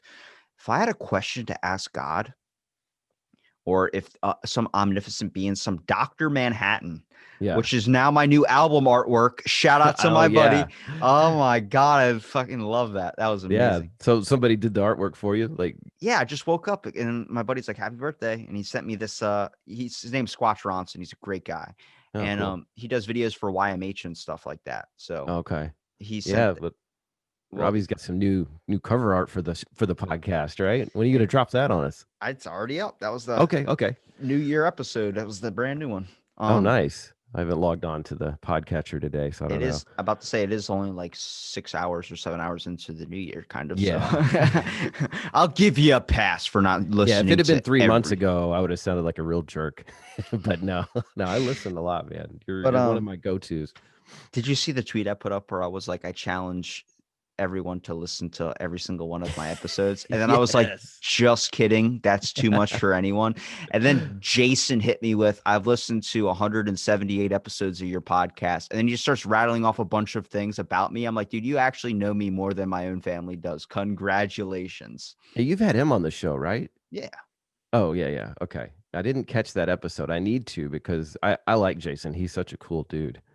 He I seems just to be like the godfather. He knows everybody in podcasting. That's what I'm saying. I just started podcasting with a bunch of people, and they're like, "You've had this guy on, you've had this guy on, you've had this guy on," or like I'll have like it happened with the hot sauce community. Like my buddy David's like, "You should get this guy on." I'm like, "He was episode this," and he goes, "What?" And I'm like, "And this guy," and I was like, "He was episode this," and he goes, "Dude, you know everybody." I was like, "No, I've just like somehow everyone's like." That's why I say we're all really, really like tied together pretty Yeah. closely.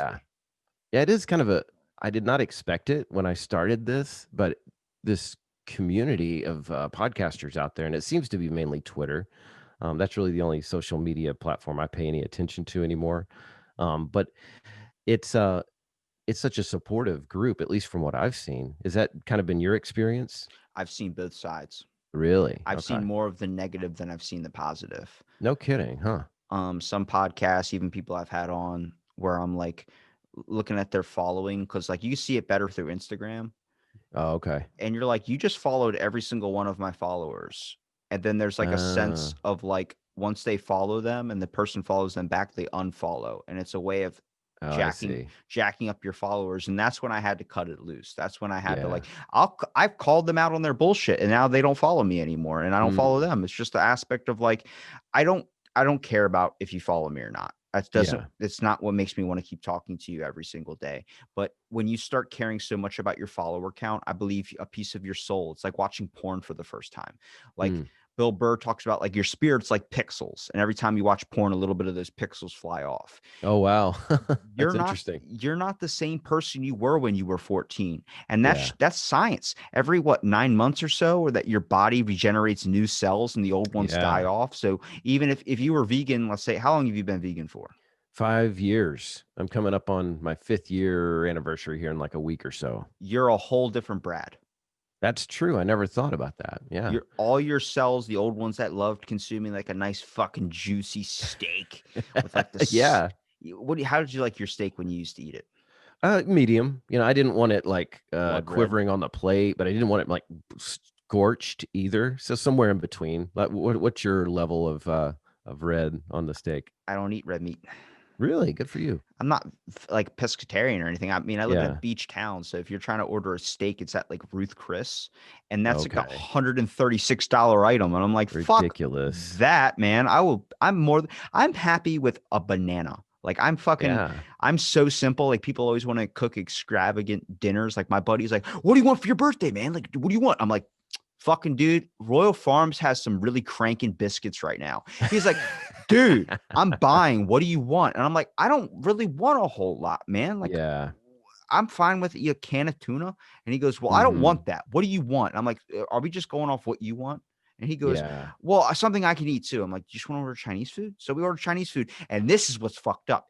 Here's how that night went. Like last night. Yeah. Oh, that was just last night, right? Yeah, getting Chinese food. Okay.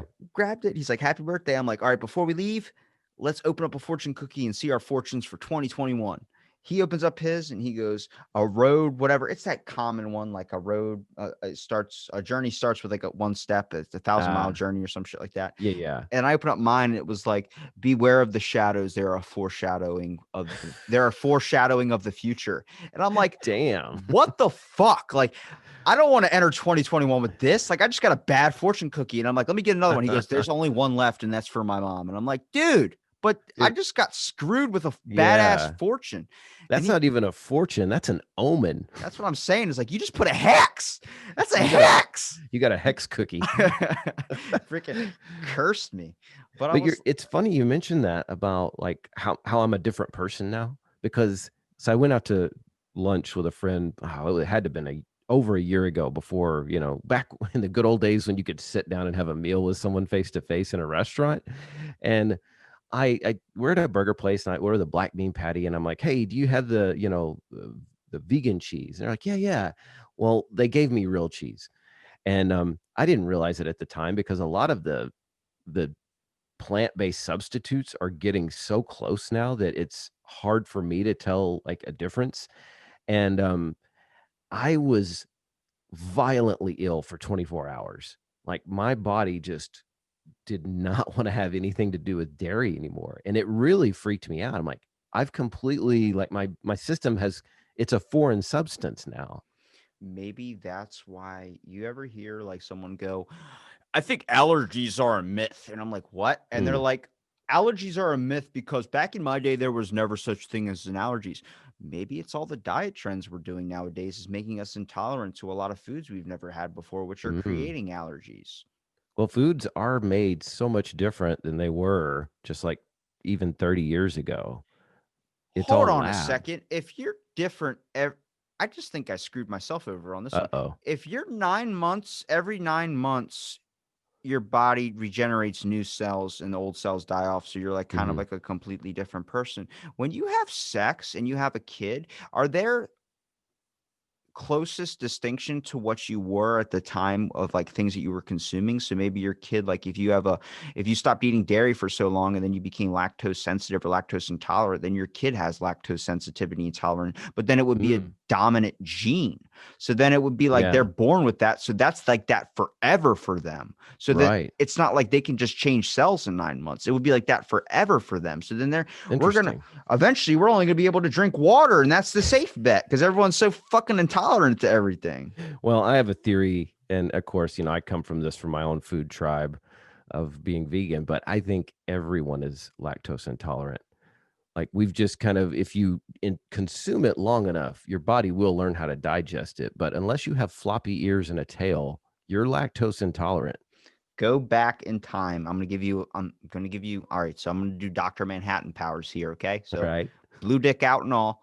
I'm going to ask you if you could discover one thing about the universe, about anything that Mm, we do in society today, anything through inventions, anything, huh. what would you want to discover? Because I have a couple answers for this, but now I'm starting to think I would like to know how we discovered milk was a thing. Like, how did we understand that was drinkable? Who was the person that was like, Yeah. Who did that? Why not aardvark milk, or rat milk? Why, if you're an alien looking down on this species, you're like, so they produce milk themselves, but they raise these animals over here and then they drink it. how did you know it wasn't cum? How how were a dude I guaranteed he was like, I like to jack off cows. And then he just started going at the cow's udder, and then this thing came out and he got it in his mouth. He's like, that doesn't taste Okay, like not bad. that doesn't oh, wonderful. I could try this all animals. Come here. And he starts calling over his dog. And it's like, oh, wait a Yeah. minute. That's something completely And then different. finally, after like 20 animals, they're like, oh, you know what? The cow works the best. They're docile. But no, to answer your question, if let's say this is like the man behind the curtain that knows everything, right? Yeah, like You're, the you're talking Wizard of about I can ask Oz. this I can ask this entity any question about an invention. Okay. And this may not be the correct way to answer this, but if I ever had a question that an omnipotent being could answer, it would be what's beyond the simulation? Like if you accept, let's say for a second, that we are in a simulation, which there's an argument to be made for, but just go with it for a second. Are we, is there somebody that's controlling us? Or is it more like the Matrix where we're sort of in these pods and the experience is just being fed to us? I want to know what's beyond that, beyond the simulation. What's behind that? What answer do you want from me? What I got two big ones for you. I got Give me both. I want to know everybody's opinion on this one. okay. What do you want first? Do you want Robbie's answer or do you want my funny one or do you want my serious one? Let's go with funny first, and then we'll do serious to kind of like close it up. You want to end on a serious tip? Well, maybe we'll flip that. Give them the serious first, and then we'll do some entertainment. Imagine, okay, so I think it's a lot like depression. Kind of understanding what the simulation is. So I feel like with depression, it's a way of knocking you out of a simulation. It's a way Oh of wow, knocking you out of this mindset. Because if you've ever, like, I suffer from severe depression. yeah. Actually, this is a fucking crazy story. But I went to my doctor's in like the beginning of December Mm-hmm. for my mouth pain because right now, as I'm talking to you, I have a exposed nerve in my mouth. So every time I open up and talk, it's a severe amount of pain. Um, Jeez. and my dentist got COVID, so I have to fucking. I was Oh like, my bro, you had God. your fingers in my mouth. That's crazy. So you're okay though, right? I mean, I feel freaking great. I'm on 13 energy drinks. I could stop a bullet if you let me. I don't. COVID's scared to enter your body. He's already dying on the inside.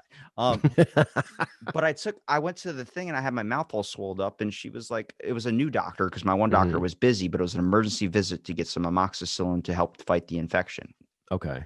And she starts going, well, since I'm getting to know you, tell me a little bit about yourself. And I'm like, yeah. She's like, what they started doing, and I think it's amazing, is that they start giving you a depression test every time you go get checked up at the doctors now. And Oh, okay. you score on a scale of 24. Hmm. So it's like, they ask you like a list of questions, like, how do you feel? 1 to 5, 1 being not every day, 5 being every day. And everything I scored, I think, it's the test is out of 25. I scored a 24 on the Oh, severe really? depression. And she Yeah. goes, have you thought about talking to anybody? I was like, this is old shit. Like, like I already know I got depression. I'm fine with it. I already tried to Mhm. seek help for it. Didn't work out. Yeah. Honestly, this is like my therapy. It's why I have so many episodes. Um, I can relate to that. Yeah. but I told her, I was like, that's not what I'm worried. I'm here about the dentist thing. And she goes, yeah, but you're like suffering from a lot. I'm like, I'm suffering from more than that. And I just rattled off a list of things that was going on. And she just looked at me with like eyes open, like, oh my God. She goes, do you Oh, ever wow. have like suicidal thoughts? And I go, do I ever look up at my ceiling fan when it's spinning really fast and wondering what happens if I jumped headfirst into it? I was like, yeah, I have those thoughts, but I'm pretty sure everybody does. It was a joke, but she Oh was no. a foreign lady. Yeah. I think she was like from Russia or something, and she Okay. did not get my sense of humor. Oh, I So see. when I read my report of the doctor's appointment, I look at it and it's like, patient has admitted to self-harming through jumping into a ceiling fan and wondering what it would be like if it. And I was Oh just my like, God. you writ this out like I was literally going to do something insane. And I was like, damn, that kind of sucks. But I found it so funny. But I was like, the issue is like, to go back to the depression thing, is I think it does knock you out of the simulation, because when I Mhm. experience those lows, which I do have, Yeah. it's like life fucked you. Hmm. Pardon my French, but it Yeah. literally is like life has literally put you into a spot where no one else is experiencing what you're experiencing. And it seems like there's no light at the end of the tunnel. It Huh. seems like anything around you is just causing you ever amounting pain. And I think the people that, my cousin said it to me best. He goes, you know how you hear those accounts of people that kill themselves? I was like, yeah, yeah, Yeah. yeah, yeah. I hear those. I see them on the news all the time. It's sad. He goes, is it sad? Or do you look at them like they have strength? Because you know what Mm, it's like to take your own life? Do you know what that's like to be able to have the courage? And it's like a whole nother perspective. I was like, yeah, but interesting. I don't want people killing themselves. He goes, I don't either. But to sit there and say that those people are weak or to say that those people there's just something wrong with them is so wrong because Yeah. maybe they had the strength to be able to do it because if you understood when you're in a system and everything is telling you and making it seem like everything you do is just horrible and nasty and it's just Yeah. painful to even move or think. Like, why would you want to continue that life of existence? And it really threw that's my serious answer is like Yeah. it threw into my perspective of like if you could understand what this simulation was and maybe that's what depression is. It's like a virus that gets into some people of the simulation and sadly no one understands depression as much as they like to think they do.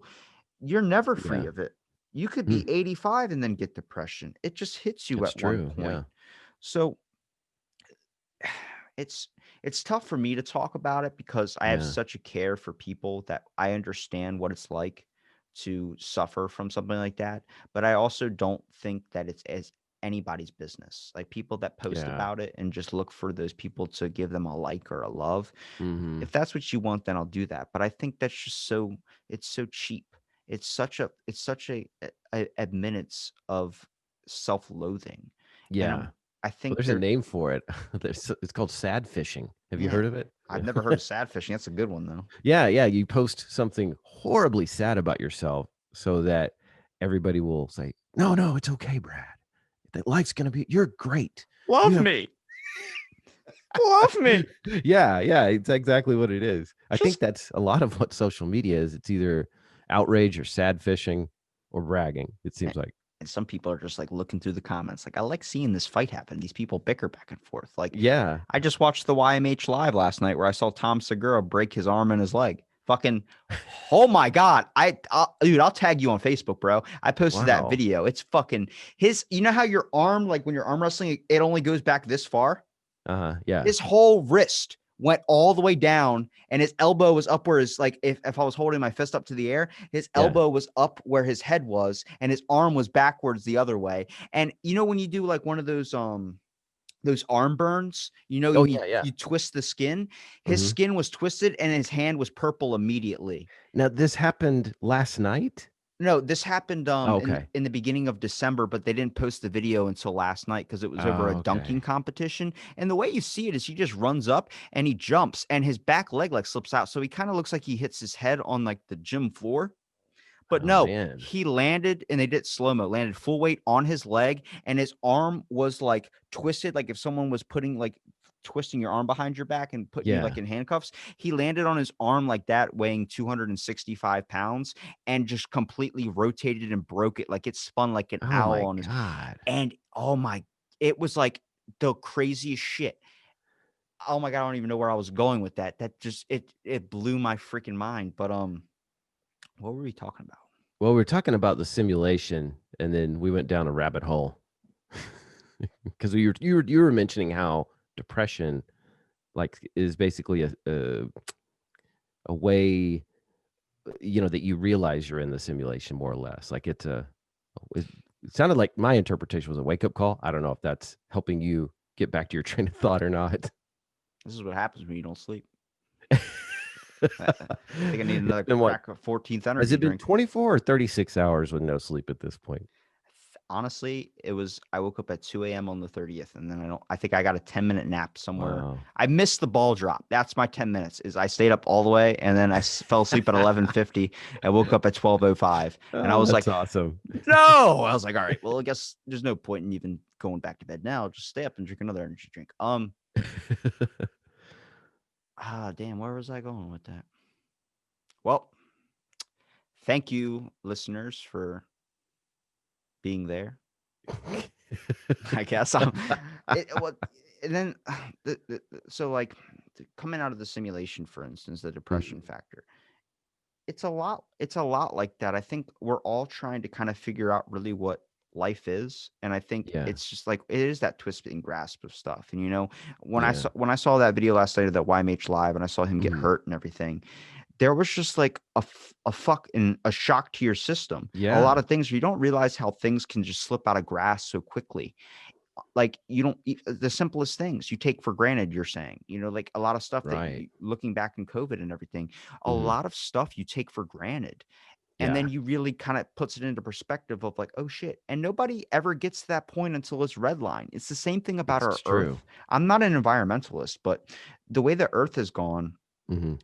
it's just like we're never going to truly give a shit about it until something comes down here or something on this earth, like a massive like 10 earthquake, the one that levels everything, Yeah. and it's happening, and then we're all like, we should have recycled. It's like, yeah, you should Right. have. It's just a sense of care. Like if you're not caring about your home, you're not caring Yeah. about this, then why would you give a shit about other people? Because you're not That's going to. true. If you don't even care about the thing that is actually in your life every single day, it is underneath your feet. It is giving you Yeah. oxygen. It is giving you a bunch of things. And it goes back to the monkeys typing on a keyboard. My Mm. main thought is, imagine if there is other dimensions, if there is a whole other parallel universe where instead of Brad, instead of looking as sexy as you do, you have an eye patch, or you're wearing a fedora, Right. or we're talking in a whole, like, instead I'm living in Chicago instead of living in Ocean Uh, City. There's that, just those little slight differences. Like what if you watch Rick and Morty, where he has like, it's the same universe, but this one is slightly down and this is slightly mm, different, and it's a bunch uh, of different ones. Imagine if there's a universe where instead of there being 75% water that we can't live in, we live in the water. And then there's mm, 25% of the fucking land of Earth that we can't explore because we can never go on land. yeah. Imagine that whole Interesting. thing. Yeah. They probably care a lot more about the planet, I think, if we lived in the ocean. I We don't wouldn't know. have an overpopulation problem, I could tell you that. He Yeah. brings it back to the overpopulation. Yeah. Well, honestly, I mean, it's not hard to look at the world and say it's overpopulated. But a lot of this, and this is where you and I might disagree, but we can do that and still be friends. But a lot of that is by our eating habits.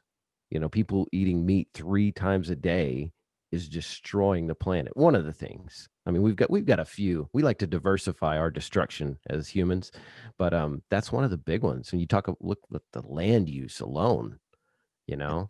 A lot of it comes, I think, at it's trying to point the problem to a specific area, and with something like that, you just can't narrow down one thing. There's Yeah. a multitude of factors. Not saying that one's maybe not higher than the other. There probably definitely is something that's higher than the other.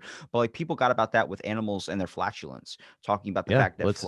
that's not true. That it's a mm, very small minimal percentage more than other things.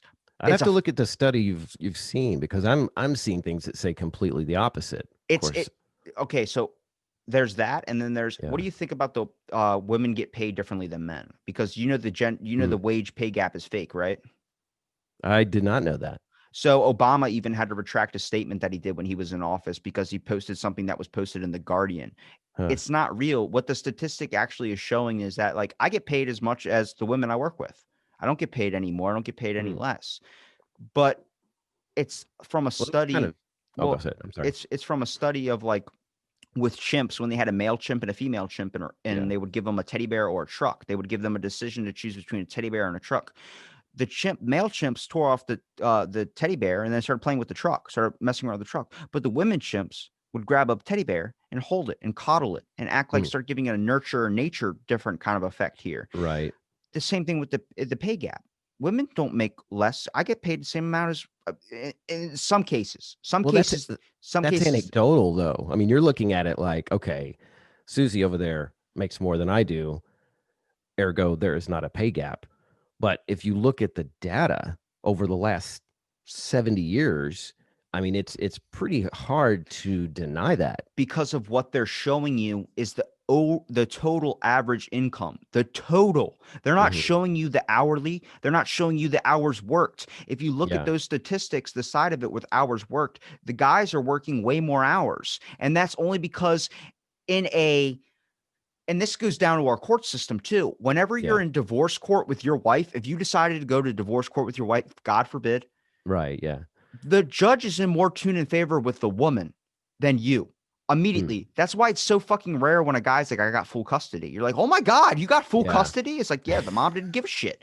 It's Yeah. because it's so hard for that, because in the perspective of things, Hmm. guys are tend to work more hours than women because women rather be home with the child. That's not for all cases, but the Yeah. basic study of what they're trying to show you, a large generalization here, is that. And the Well, reason why is because of the way the parenting methods are.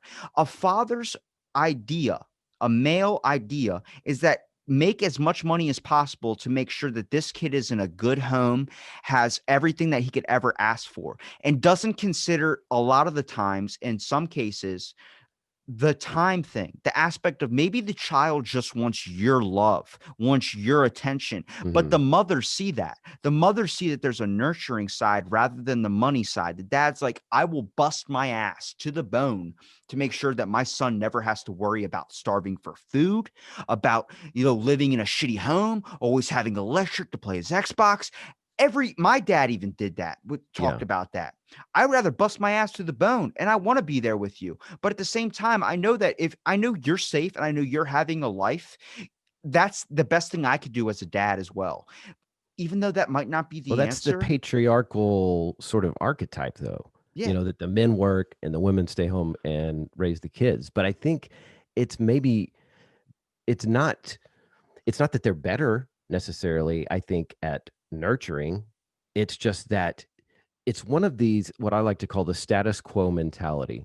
We've always done it this way. Like, why are we doing this? Because we've always done it this way. And the reason that the pay gap is like that, where, that the men are expected to work all the time, is we've assigned these roles to people, regardless of what they want. I know my wife does not want to be a stay-at-home mom. She loves our daughter and she's nurturing, but she wants to have a career. She wants to do things. And I don't know, to me, it's just, It's more like if I ask you the question of if you could ask a mom and a dad in a room, mhm, if I could give you the option that I'm going to give you a really nice job, but you're going to have to work an extreme amount of hours, but your kid is never going to suffer. You would take that. The way I said that, you would take it. well, just on the face, sure, but I think there's a little bit more to it. I mean, if I'm working all the time, is that the best thing for the kid? A lot of people don't take that into consideration. Maybe Yeah. like I can sense with you, you're an empath as well. You have a sense of connection and empathy for people and a love. And I think that also comes from a multitude of factors. One probably being like a cancer scare too. I mean, Sure. Yeah. it's sense of openness and a more in touch that a lot of people don't get. Like I've had near death experiences, so I have a sense more of a connection of like, oh my Yeah. god, like life is actually pretty fucking precious when you think about it. Right. You understand that. Yeah. I think when a lot of people like it, when I mostly sense compassion and care when I'm around women. Hmm. When I'm able to understand, like I can talk to them and be like it's just you can tell you can get down to like the core, the emotional side of Yeah. things. But when you talk to a lot of guys, a lot of them don't have that, and that's when, not saying all guys are just like these solid foundations or fortifications of a fortress or whatever it is. No, Yeah. it's just most of them aren't at that emotional. Let's get into a deep connection thing right off the bat, and that's just Yeah. because Because, of, people would laugh at us if we went around being emotional all the time, especially as guys. yeah. And here's the thing is that some guys do have that openness. And I think Yeah. those are people that are more sensitive. And that's what we Hmm. classify them as sensitive people. And a lot of the times those guys end up either transitioning to be a female or thinking they might be better as a female. And Yeah. that's a sign of being sensitive. That's a sign of compassion. It doesn't mean you're necessarily meant to be a woman. It just means you have a different ride. That means that Right. maybe a point in your life you understood how important it is not to be alone and you don't ever want your kid to suffer what that is from. So Sure. if I asked, like I said, the wage gap thing is on the aspect of a woman or already has that sense of compassion to want Hmm. to be there and nurture the baby and be there for her Yeah. kids to be, be the shoulder to cry on, you don't ever have to worry about a teenage boy crying or coming home about boy problems or girl problems, but you're more in tune to worry about a girl that is suffering that because of the fact of how the hormones are different. Yeah. They Well, fall in love easier sometimes too. that's true. What I think is, and this kind of goes, I think both sexes kind of get screwed in a lot of ways. Like women are expected, like you said, to take care of the children, be the compassionate one, and men are supposed to go out, make the money, and be the strong one. Well, sometimes as a guy, like you have to, you can only suppress emotions so much. And then it surfaces in many different ways, like you were talking about before, with depression, anxiety, PTSD. The house always wins when it comes to your emotions. You know what I mean? Like if we don't deal with them, they're gonna come out eventually. And I think a lot of times guys are not allowed to be vulnerable, in our society. It's been looked down for a very long time. I mean, Yeah. bring it back to my great grandfather. I was the first generation in my family on my dad's side where hugs were a thing. Oh, wow. My dad, my dad's dad never hugged him. My Yeah. dad's grandpa never hugged him. My great grandfather, I always knew him to be a hugger. I always knew my Yeah. grandfather to be a hugger. But my dad said when I was born, the first time he ever hugged his dad was when I was born, the day of. Wow. And he hugged him and was like, I'm a fucking dad. And my grandfather didn't know what to do. Yeah. He had his hands to his side, like, Like, what the whoa. fuck? I mean, they grew up in hard streets of Baltimore where it was like you had to kind Sure. of be tough. You had to be And tough to survive, probably. yeah, I mean, his name is Rocky Robertson. Like, Hmm. he's fucking 6'8", like big dude. Yeah. But it's like different from how I know him. I look at him and I'm Yeah. like, this is the guy that picked me up and put me on his shoulders and all this stuff. And my dad's Right. just like, I never, ever had that relationship. But when you were born, I made sure that we said, I love you. We made Yeah. sure that all this stuff happened. Like my dad understood that deep connection that you have to have. And that was because he never had it. And I think that's becoming the norm now, is that a lot of people, like you're seeing that shift that you're talking about, where it's like you're Right. seeing women go out and do more stuff. Yeah, that's because society's progressing that way. But at the same time, guys are becoming more empathic. People are, Yeah, that's true. this is why people hate millennials. It's not that they're fucking these vegan, whatever. I'm sorry, I didn't mean to say vegan. I didn't mean to offend you. Dude, no worries. But they're not these like people that are like all this and all Yeah. they're protesters and everything. It's because they have a sense of empathy for everything, because they lived in a different generation where they started having a more care and sense of connection with the way that this is the benefit of social media. We're Yeah. all really freaking connected into everyone's life. And that Mhm. wasn't like that before. So now you actually give a shit about everything going on. It's a Yeah. bad thing too, because you're way more aware of a lot of these issues that you shouldn't be aware of. But that sense of connection, man, is so important. And this is why millennials are trying so hard and protesting and doing all these things and trying to fight, whether you're like, why are you doing that? It doesn't make sense. Why are you acting so outrageous and you're turning into a Karen? It's because of the factor of they're trying to make up for how many years that this hasn't been going on. And the way that Yeah. we substitute change or try and bring it on is by right now. It's never, Mhm. let's see the payoff. Let's see that what's going to be like in 5 years. It's always, Yeah. it needs to be done by tomorrow or it's Mhm. never going to happen. And that's not the mentality we need to have. We need to Yeah. understand that a world of peace might be possible, but it won't But it be. might take 100 years. Might take thousands. Yeah. Well, you're right. Humans have painfully short attention spans. And I don't know what to ascribe that to, but I think if we could just pay attention a little bit longer, be able to play the tape forward. Like if I make this decision, what happens? We'd probably be a lot better off. Yeah. It's a deep rooted thing. And I think Yeah.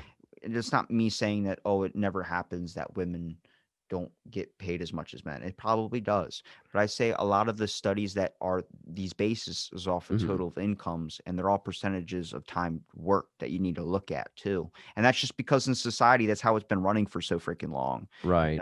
It doesn't mean it's necessarily what it is now, but this is the craziest thing about the world, is the fact of how fast we have evolved and how slow everything else around us has not. Mm. You know, Yeah.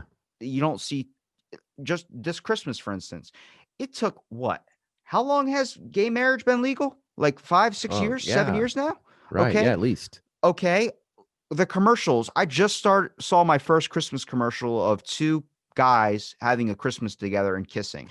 I didn't see that last year. I didn't see that year before that. I didn't Yeah. see that year before that. So now commercials are now catching up. But the one fucking thing they really caught up on immediately, masks.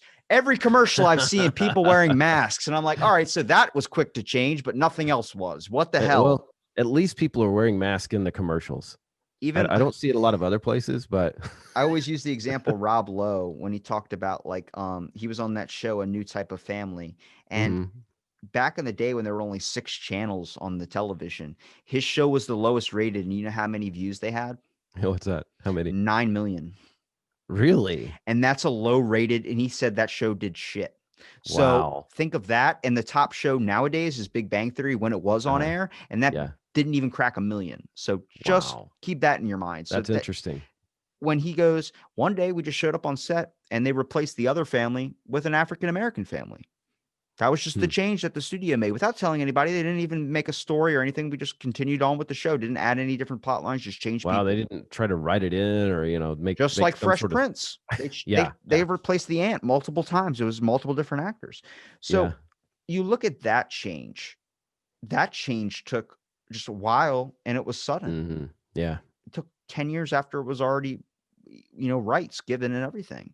So everything that happens now, we're just progressing so fast that our media needs to progress with us. It needs to hit this level of change. And sadly, they're like, hey, it might be a trend. And then they wait like Yeah. 10 years. And next thing you know, like, oh, I guess it's not a trend. We're still doing it. It's like, yeah, yeah, fucking Well, as soon catch as up.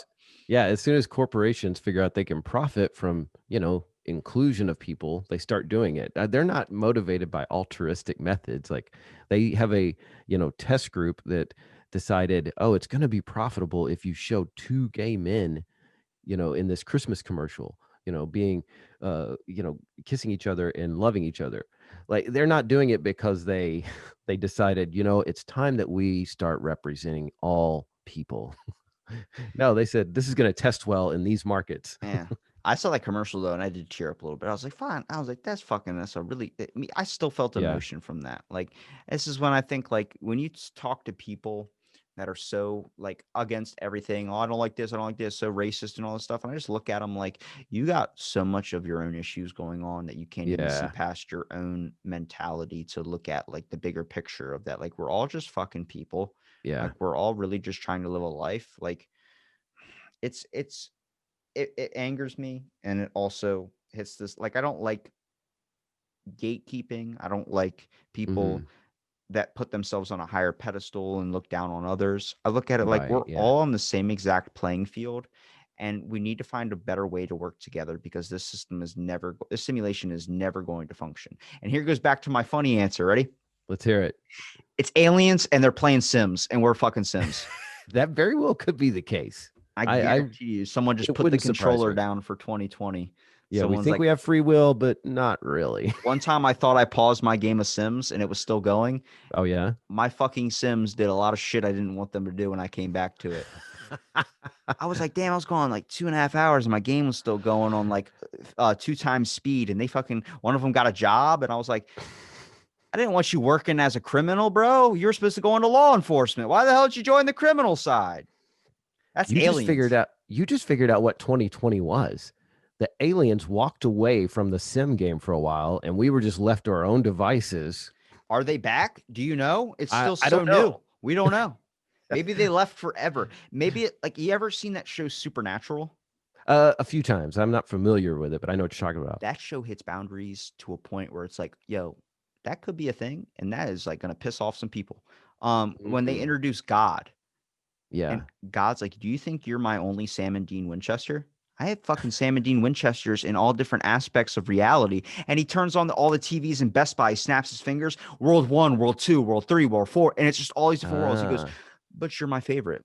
And then he just starts destroying all the other ones, like volcanoes going off. He just starts watching it all burn down until there's only one left. Oh wow. It's like that with, maybe that's that with aliens. Yeah. Maybe they're at this point, they're just like, the save, I'm kind of done with this one. And they just decided to discard us. Who's to say that he ever comes back? You think if we met Yeah. God for the first time, or this entity being, it goes back to the entity being with the blue dick. If we decided to meet him and you had a question to ask him, how many Yeah. people would have a selfish question where they just want to know the answer to something that they've been pondering for so Oh, long? right. How do I How- get more likes? You know what my question would be for that being? What's that? I don't know if I would have one. I think you would. I think if you were in that situation, If a you'd being, have if a being teleported in front of me said, "I'll give you any answer to the secret of the universe," I looked at him, and this has taken me a long time. I've been thinking about this probably for a couple of years. Yeah. I would ask why. Why what? Just why? Why? I guess that would be Yeah. my big question. Or I No, just would be that's like, a I'm good, man. I don't that's a think I want to know why. I would say as short a question as that is, it would probably have one of the most elaborate answers. And do you think if he came across most of the population and asked them what they would want and they asked for it, he would give it to them? And do you think that if he was apt to do that, what's the sense of him staying here? Yeah. Who's to say he didn't just walk away? And that's what Yeah. we're all experiencing now. There's just this lull, this frequency where we're all kind of snapped out because the main guy, the puppeteer, has Mhm. just stepped down, cut the marionette strings loose, and been like, "Fuck it, you He's like, I'm built done your with own these. systems." I'm done with these ape-like descendants. They can It's just do their own thing. it's like a child that's done with his toys. We got tossed Yeah. in the fucking bin, and now we're Woody trying to figure out how to get back to Andy's fucking closet. There you go, man. Well, hey, Robbie, I really thank you for reaching out to me again and wanting the invitation. We're doing like a simulcast. You're going to put this on your show. I'm going to put it on mine. Spotify's going to be pissed. It's an hour and Oh, 53 minutes. they cut us off, I think, by now. Sorry, Spotify. Spotify. I don't like what you did to Brad, Spotify. That is bullshit. It took him that long. No. We're outraged. Yeah, you need boycott. You should have been on there way before. I was like, hang on a second. I was listening to you through Apple, so at least Apple cares. Thank you. Well, for my show, where can the people find you? Google. Just put in Out of the Blank. He's everywhere. Do you want my address? Hey, Well, no, I'm just actually read off my address. Hang on. I'll have to start reading it off. I mean, like the world. You just doxed yourself.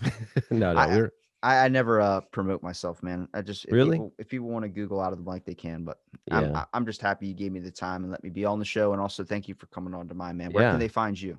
Well, thecoffeebuzzpodcast.com. I don't have a lot of, like yourself, I don't do a Patreon. I don't look down on people that do, but it's just not my style. Yeah. And people want to listen. This is, if it hits, I'll be honest, and I'm sure you're the same way. It would be awesome if, Spotify reached out to you and said, hey, we'll pay you $3 million a year to be exclusive on our platform. I'd probably take it, but that's not the goal. It's like you said, this is therapy that I don't have to pay for. Do you want to end it on a song? Ooh, I like that. Yeah, I'm a music guy. Who are you? Ooh, ooh, ooh, ooh. Beautiful.